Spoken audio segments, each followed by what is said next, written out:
અમેરિકામાં અભ્યાસ કરીને ઉજ્જવળ ભવિષ્ય બનાવવાનું સપનું જોનારા આંધ્રપ્રદેશના એક યુવાન વિદ્યાર્થીનું અમેરિકામાં થયેલા ભયાનક કાર અકસ્માતમાં કરુણ નિધન થતા સમગ્ર પરિવાર પર જાણે દુઃખનો પહાડ તૂટી પડ્યો છે. આ દુઃખદ ઘટના અમેરિકાના ઓહાયો રાજ્યના મેસેડોનિયા વિસ્તારમાં બની છે, જ્યાં 7 ઓગસ્ટના રોજ ઇન્ટરસ્ટેટ 480 હાઈવે પર ગંભીર માર્ગ અકસ્માત સર્જાયો હતો. મળતી માહિતી પ્રમાણે દિલીપ કુમાર પોતાની સેડાન કારમાં મુસાફરી કરી રહ્યા હતા, ત્યારે સામેની દિશામાંથી આવી રહેલા એક પિકઅપ ટ્રકે તેમની કારને જોરદાર ટક્કર મારી હતી.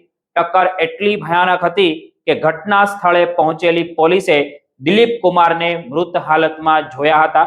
અકસ્માતમાં અન્ય 3 લોકોને પણ ઈજાઓ પહોંચી હતી અને તેમને તાત્કાલિક સારવાર માટે હોસ્પિટલ પણ ખસેડવામાં આવ્યા હતા. આ ઘટનાના સમાચાર ભારત પહોંચતા જ દિલીપ કુમારના પરિવાર અને તેમના વતનના લોકોમાં શોકની લાગણી ફેલાઈ ગઈ છે. દિલીપ કુમાર મૂળ આંધ્રપ્રદેશના તિરુપતિ જિલ્લાના ચિત્વેલ મંડળ હેઠળ આવેલા જીતેવરપલ્લી ગામના વતની હતા. તેઓ અમેરિકાની કેન્ટ સ્ટેટ યુનિવર્સિટીમાં અભ્યાસ કરી રહ્યા હતા અને વિદેશમાં શિક્ષણ મેળવી પોતાનું પરિવારનું નામ રોશન કરવાની સાથે એક સફળ કારકિર્દી બનાવવાનું પણ સપનું તે જોઈ રહ્યા હતા.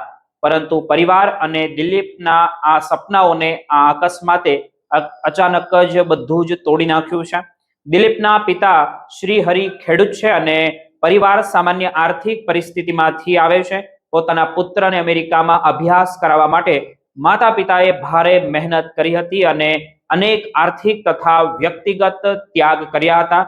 તેમના માટે દિલીપ માત્ર પુત્ર નહોતો, પરંતુ સમગ્ર પરિવારની આશા અને ભવિષ્યના સપનાઓનું કેન્દ્ર હતા. વિદેશમાં અભ્યાસ માટે જવું સામાન્ય પરિવારમાંથી આવતા વિદ્યાર્થી અને તેના માતા પિતા માટે માત્ર શિક્ષણનો નિર્ણય નથી હોતો, પરંતુ તેની પાછળ વર્ષોની બચત, લોન, મહેનત અને અનેક આશાઓ તેની સાથે જોડાયેલી હોય છે. હવે દિલીપના અચાનક નિધન બાદ પરિવાર સામે માત્ર પુત્રને ગુમાવવાનું દુઃખ જ નથી રહ્યું, પરંતુ ભારે આર્થિક મુશ્કેલીઓ પણ તેમાં ઊભી થઈ છે. પરિવાર પર દિલીપના શિક્ષણ માટે લેવામાં આવેલી એજ્યુકેશન લોન ઉપરાંત પર્સનલ લોનનો પણ બોજ હોવાનું સામે આવ્યું છે.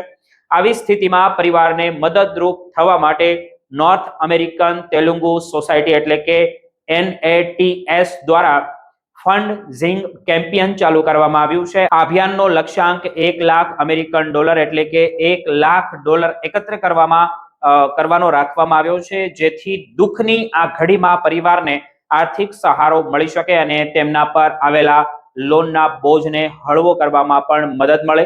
બીજી તરફ ન્યુયોર્ક સ્થિત ભારતીય કોન્સ્યુલેટ જનરલે પણ દિલીપ કુમારના પરિવાર સાથે સતત સંપર્કમાં હોવાની પુષ્ટિ કરી છે.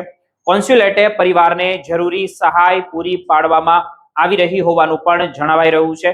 દિલીપ કુમારનું આ કરુણ નિધન માત્ર એક પરિવાર માટેનો વ્યક્તિગત આઘાત નથી રહ્યો, પરંતુ વિદેશમાં અભ્યાસ કરતા હજારો ભારતીય વિદ્યાર્થીઓ માટે પણ એક કડવી યાદ અપાવે છે કે વિદેશમાં શિક્ષણની સાથે સુરક્ષા પણ એટલી જ મહત્વની છે.